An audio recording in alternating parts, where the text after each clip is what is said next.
In this tutorial, we are going to be looking at a function called Workday, which basically returns a date in the future, taking into account whatever number of workdays that you need to consider.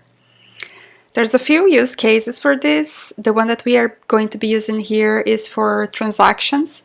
So say, in this specific case, this specific fake example that I'm using, our transactions take always 5 business days to post.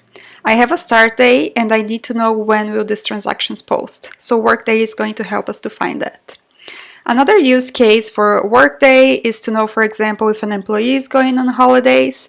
You know when, you know for how many days, but you need to know when they are returning to work. So for that, I actually have a tutorial that I already recorded. I'm going to link it below in the box below the video, so you can reference to that one if that's your use case. But here we are going to be looking into these fake transactions that take 5 days to post. Alright, so I'm gonna point my cursor here to C2. I'm gonna click on the cell and I'm gonna start typing in my function. Equals, and I'm gonna start typing it. Workday. So you see that the helper already has shown me Workday, which gives me a number of working days from a start date. So I'm gonna click on it, and now the helper is actually telling me how to write the function. So I need a start date, which I have here in cell B2, so I'm just gonna reference to cell B2, add a comma, and now it's telling me I need to know the number of days. I said at the start, our fake transaction takes 5 business days always to post, so I'm just gonna type in 5. And then the last parameter is optional, so comma, and the last parameter is holidays. So if you wanted to consider holidays and not count the days that are actually holidays, you can just have a list like the one I prepared here. I just searched the internet and I copied it from a website online.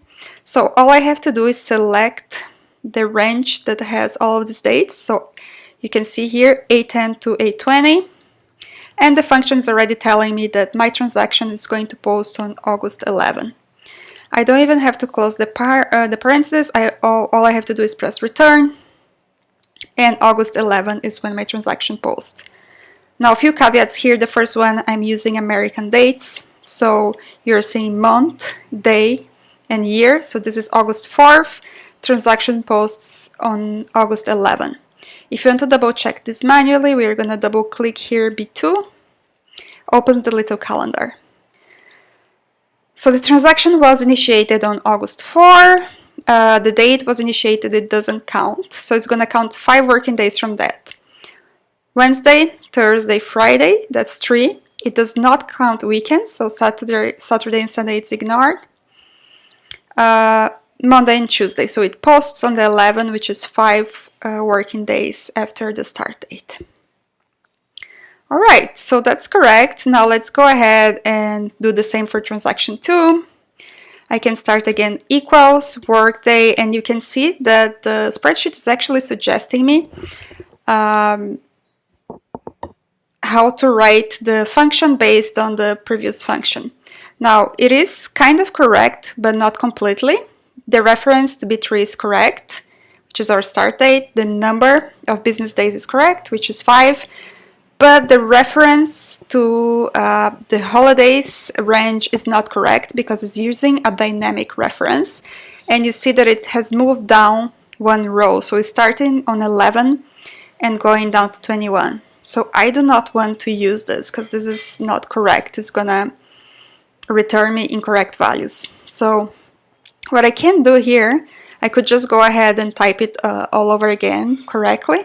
But actually, we can just come here, and if we put dollar signs in front of the row, so I put a dollar sign in front of 10 and a dollar sign in front of 20, this is gonna lock this range in between 10 and 20, and it's not gonna let it move down as dynamic reference wants to do. So all I have to do is add these dollar signs there, and then I can actually drag my formula down.